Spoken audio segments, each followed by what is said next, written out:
Bismillahirrahmanirrahim. Allahumma salli wa sallim wa barik ala Sayyidina Muhammad wa ala ali Sayyidina Muhammad. Assalamualaikum warahmatullahi wabarakatuh. Good morning and best wishes to all of us. My name is Muhammad Nur Khairullah with identified number 0704068604. My highest educational qualification is Master Degree in English Language Education. I am a permanent lecturer in the Bachelor of Management program at the Faculty of Economic and Business, Widyagama Institute of Technology and Business, Lumajang. I teach a general course, namely Business English, with a credit weight of 2 SKS. On this occasion, I have the opportunity to explain the teaching techniques that I use in my Business English lectures.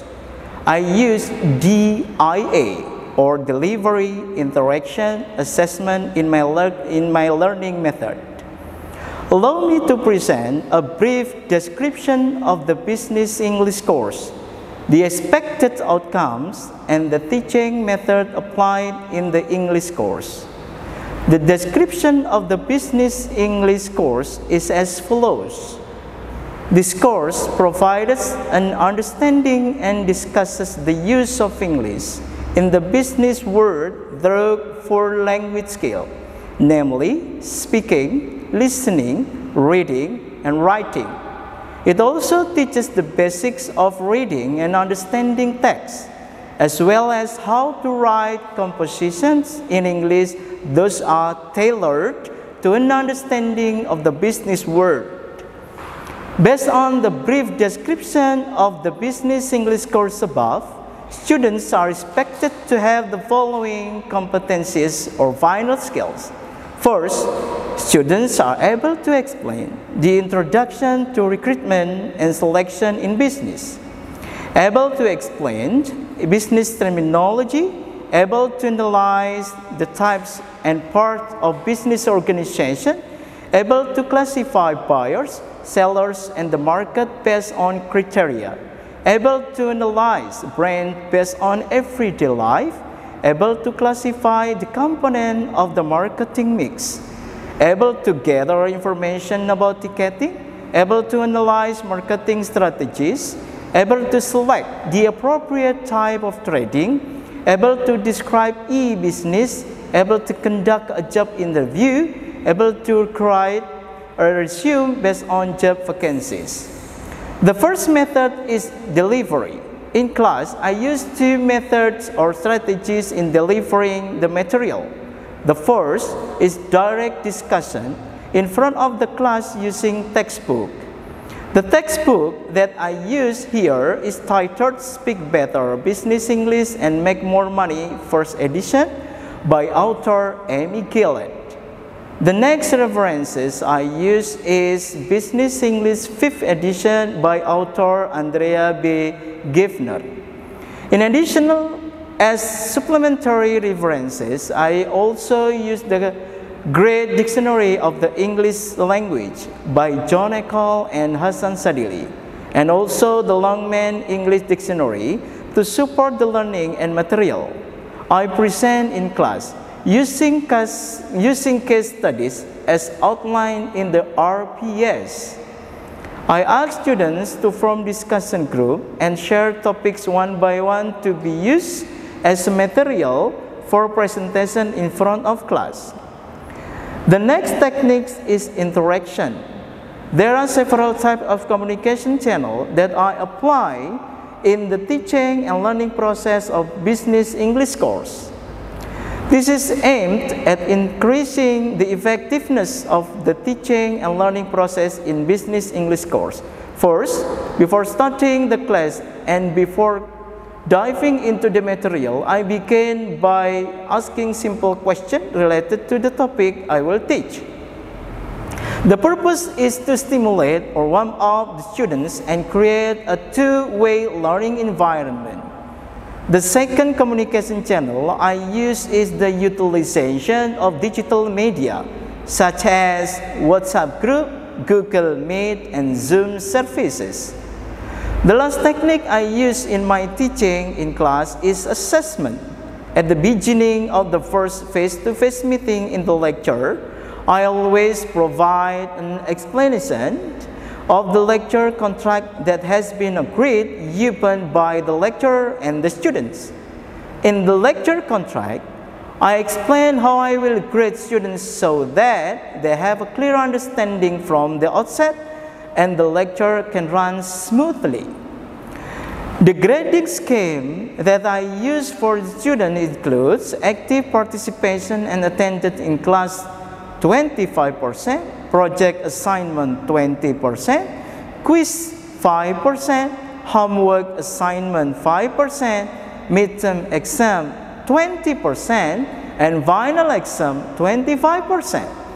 Alright, next is the video presentation of the course that I teach, Business English. Enjoy watching, and Assalamualaikum warahmatullahi wabarakatuh. Assalamualaikum warahmatullahi wabarakatuh.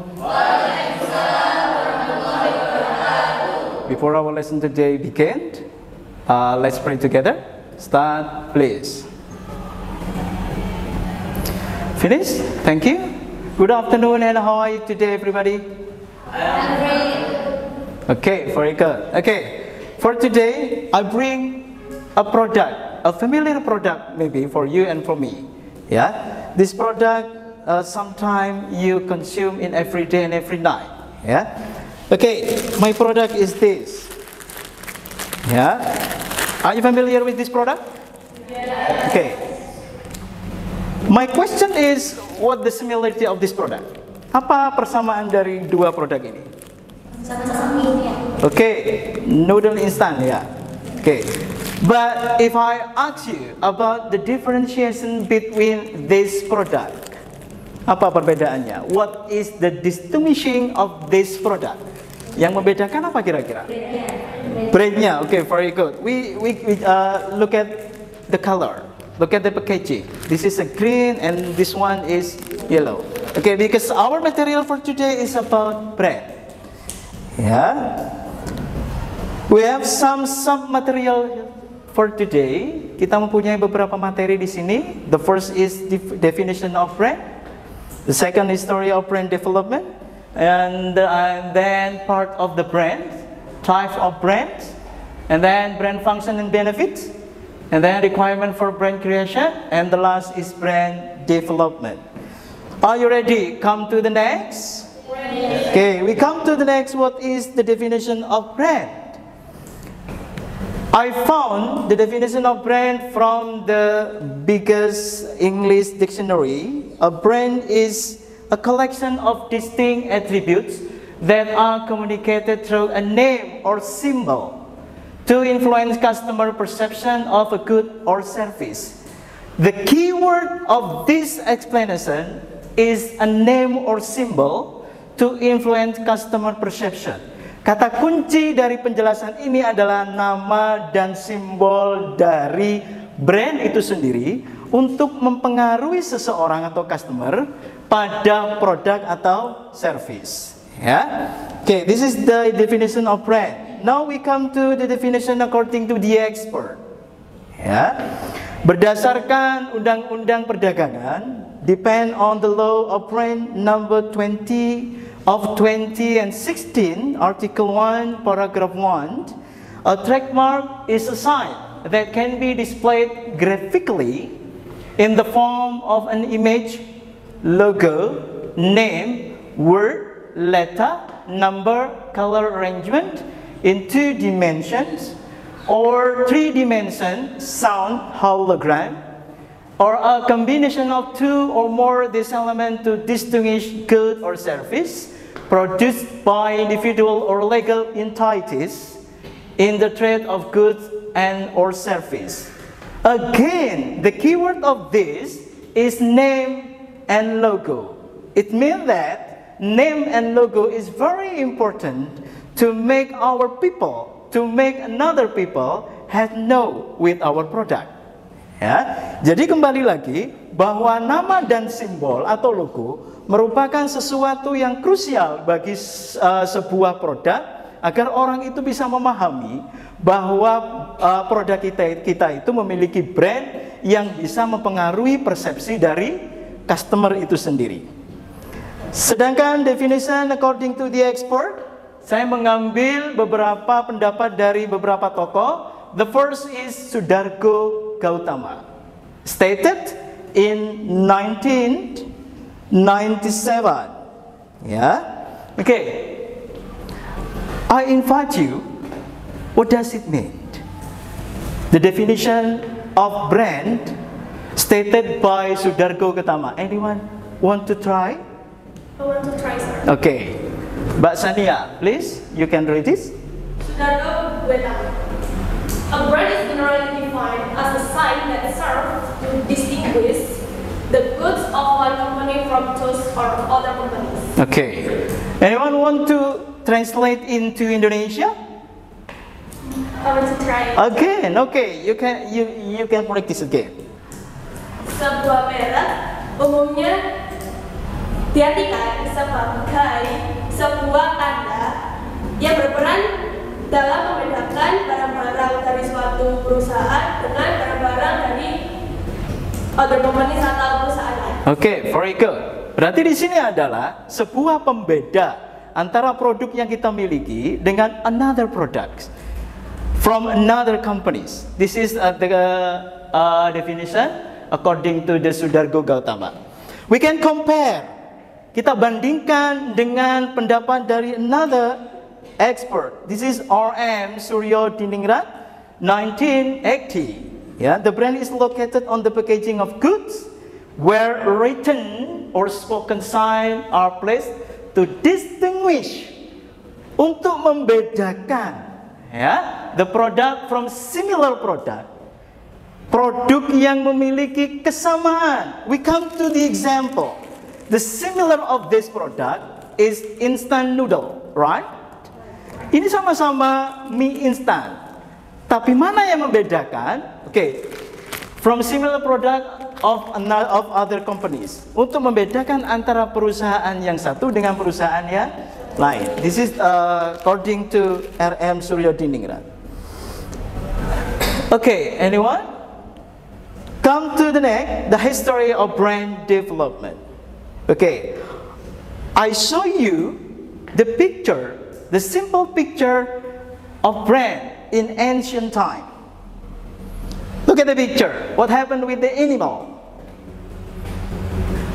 The animal in ancient time is directly marketed to give a brand. Pada zaman dahulu, masyarakat kita langsung memberikan brand, memberikan merek langsung ke binatangnya, ya. Sedangkan kalau kita membandingkan, if compare with the medieval time, zaman pertengahan, ya, kemudian masuk ke zaman develop after the industrial period, ya. Jadi pada zaman dahulu orang-orang itu memberikan brand langsung ke barangnya, ya. But now after industrial revolution, maka brand itu sudah mulai mengalami perkembangan.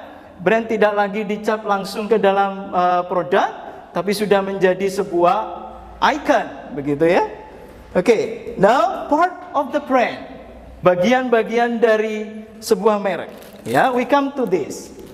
Ya, saya ambil contoh yang paling sederhana. Bagian-bagian dari merek itu yang mana saja? Number one is name. My product is mie sedap instan. This is the name. Yeah, this is the name of brand. Logos. You know the logos of this product? Where is the logo? Maybe a noodle. Yeah, with the egg. Yeah, and then color palette. Warna. Yeah. According to psychological color, every color has a meaning. Ya, kalau menurut kita diskusi masalah warna, kalau dalam psikologi warna, semua warna pasti memiliki makna. For example, green is made natural. Red, ya, brave, a brave, sebuah keberanian. Ya, yellow is charming, keceriaan. Ya, and then typography. Okay. Any questions so far? Teacher, Okay, yeah. I have a question. What is meant by typograph in brain element? Very good question. Typography. Typography is a suitable choice of letter and word in brand. Jadi pemilihan kata dan huruf yang tepat di dalam sebuah brand. Ya, kita mengetahui bahwa brand itu adalah sesuatu yang menjadi penarik bagi customer. Maka dengan kita menggunakan huruf dan kata yang tepat, yang menarik, maka akan menjadi penarik pula bagi customer. Oke? Done? Okay, very good.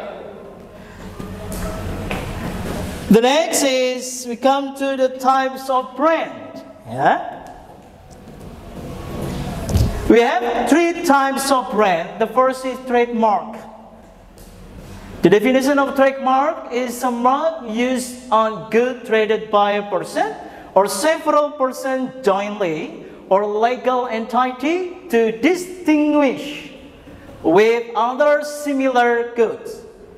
Maksudnya adalah merek dagang yang digunakan pada sebuah produk oleh beberapa orang atau seseorang yang legal dikeluarkan oleh badan hukum. Ya, untuk apa? Untuk menjadi pembeda dari merek dagang yang lain.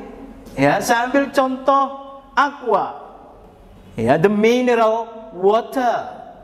Ya, kalau kita tidak mendaftarkan produk kita Aqua, maka akan ada Aqua dengan nama dan logo yang sama, begitu ya. And then the second one is service mark. Ya, the first word is service. What the meaning of service? Pelayanan.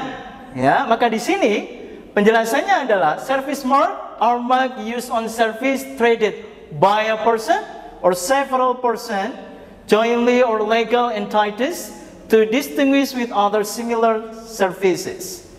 Ya. Jadi service mark itu adalah sebuah merek yang digunakan untuk sebuah pelayanan. Ya, yang dimiliki oleh seseorang atau lebih yang sudah didaftarkan pada badan hukum yang legal. Ya.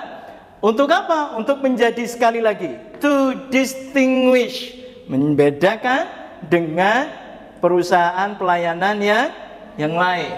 Gitu ya. And then the third or the last one is collective marks. What is collective marks? Collective marks are marks used on good and or service with the same characteristic. The keyword is same characteristic. Traded by several persons or legal entities jointly to distinguish with other similar goods and or services. Ya, maka collective mark di sini adalah sebuah merek yang digunakan pada produk atau pelayanan. Nah, ini kata kuncinya di sini. Dengan karakteristik atau ciri-ciri yang sama. Ya. Tujuannya adalah untuk apa? Sekali lagi. Again, to distinguish with other similar goods or services. Ya. Okay. We come to the next. I will give you some example of trademarks, services mark, and then collective mark. The first one, the example of trademark, you can see by yourself. What is it? Instant noodle. Again, ya. Jadi instant noodle Indomie itu merupakan contoh dari perusahaan atau brand trademark. Kemudian Wardah Kosmetik. Ya. Sedangkan service mark seperti apa? Service mark, the example of service mark, BRI Bank, Mandiri Bank, GNE, GNT. Okay, if I want to send a letter, I must go to post office. Post office is service mark. Jadi kantor pos itu adalah sebuah merek yang melayani pelayanan. Ya. Kemudian contohnya dari collective work yang mana, sir? We come to the next. Ya, with the same characteristic. The example is Indosat Ooredoo, or CTI, NTV, Indosiar, XL Premium, and another. Ya, oke. Are you understand? Paham ya? Oke. We come to the next. Sir, I have a question. Okay. What the question for me? Are there any other examples of trademarks besides the ones you have already mentioned? Okay, we come to the trademarks example. Ya, di sini saya memberikan contoh Indomie, ya, Wardah, kosmetik. What the others example of trademark? Ya, I can give you example, another example. For example, Indomaret, Alfamart. Ya, itu ada semua merek dagang, ya, yang tidak bisa diambil oleh perusahaan lain karena sudah menjadi sebuah merek dagang. Rocket Chicken, KFC, ya, and then Bread 9. Kalau di Lumajang kan ada Bread 9. Kemudian ada apa lagi roti? Merek roti? Roti O 88, ya. Apa yang saya sebutkan tadi itu adalah sebuah contoh, beberapa contoh dari brand trademark. Begitu ya. Seperti itu ya, Pak ya. Oke. Understand? Baik. Oke, we come to the next. So, brand function and benefit. Ya, to be the next material. What is brand function and benefit? Ya, the first is identification. What is identification? Give meaning to the product. Memberikan makna, ya, kepada produk itu sendiri. Memberikan arti. Saya mempunyai produk. Ini produk saya. Identifikasi. Identifikasi awal. Sehingga apa? Masyarakat kita, customer kita menjadi tahu bahwa saya punya sebuah brand. Begitu ya. And then practicality. What is practicality? Time and effort saving. Brand juga memberikan penghematan baik itu waktu dan usaha. Kita tidak perlu lagi apa? Tidak perlu lagi itu come to the one, door to door, ya, untuk to promote our product. No. Ya. Because why? Because we have a brand. Karena kalau kita sudah punya brand, kita nggak perlu lagi masuk ke rumah-rumah, menawarkan ke tempat-tempat. Come to the agen-agen. No, karena apa? Karena kita sudah punya brand yang sudah dikenal. Guarantee, providing the same product. Guarantee, melindungi produk. Ya, makanya kalau kita mempunyai produk, kita sudah pas dengan produk itu, maka harus segera kita daftarkan brand itu ke badan hukum agar menjadi sebuah perusahaan yang sudah berlabel legal, begitu ya. The fourth is optimization. Ya, give trust to customer.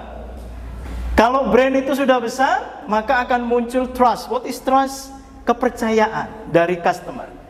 Maka kalau masyarakat sudah percaya, maka ada satu marketing strategi yang akan kita lewatkan. Apa itu? Sponsorship. Ya, kita tidak perlu lagi mempromosikan. Ngapain? Buat apa? Karena masyarakat sudah percaya dengan brand kita, begitu ya. Contoh yang paling nyata, ladies percaya kepada Wardah, maka Wardah akan membatasi diri untuk melakukan sebuah sponsorship. Kenapa? Karena masyarakat sudah percaya dengan produknya. Characterization, find what customer are looking for. Ya, memiliki banyak macamnya, ragamnya. Maka disinilah pentingnya bahwa brand itu tidak harus menciptakan satu produk. Ya, kenapa? Karena kebutuhan masyarakat kita itu sudah beraneka ragam. Ya, continuity, berkesinambungan. Ya, what does it mean? Satisfaction is determined by familiarity and loyalty of customer. Jadi kepuasan dari customer itu sudah menjadi sebuah pengakuan, baik itu secara kekeluargaan maupun pada tingkat kepuasan yang sudah semakin besar, begitu ya. Masyarakat sudah enggan mau belanja lagi, walaupun punya produk yang sama dari perusahaan yang lain. Contoh, Anda sudah percaya dengan Aqua, walaupun banyak produk-produk yang lain, pasti Anda tetap memilih produk yang Anda sukai. Itu adalah continuity. Hedonistic, ya. Satisfaction is associated with brand appeal, logo, and communication style. Ya, biasanya ini para teenagers. Kalau pengen tampil gaya, pasti memiliki brand-brand yang sudah fix dengan tubuhnya. Ya, contoh male, mas-masnya, ya, sepatunya kalau ndak Goodyear ndak mau. Adidas, kemudian celananya kalau ndak merek jeans ndak mau. Kenapa? Karena sudah mengalami fase yang namanya hedonistic, ya, komunikasi style, bahwa kenyamanan akan mempengaruhi setiap penampilan, begitu ya.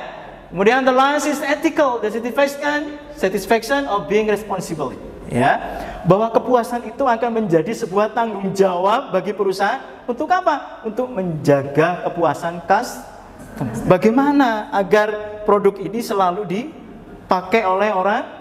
Bagaimana produk ini selalu digunakan oleh orang? Bagaimana produk ini selalu consumed by our customer? Itu menjadi fungsi dan keuntungan dari brand itu sendiri. Okay, the last material is about brand development.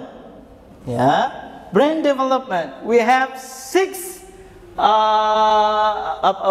explaining about brand development. Ya, anyone want to try? Mas Lindu Aji, yeah? Please answer my question. What does it mean, number 1 and number 2, for example? Number 1, establish clear brand values.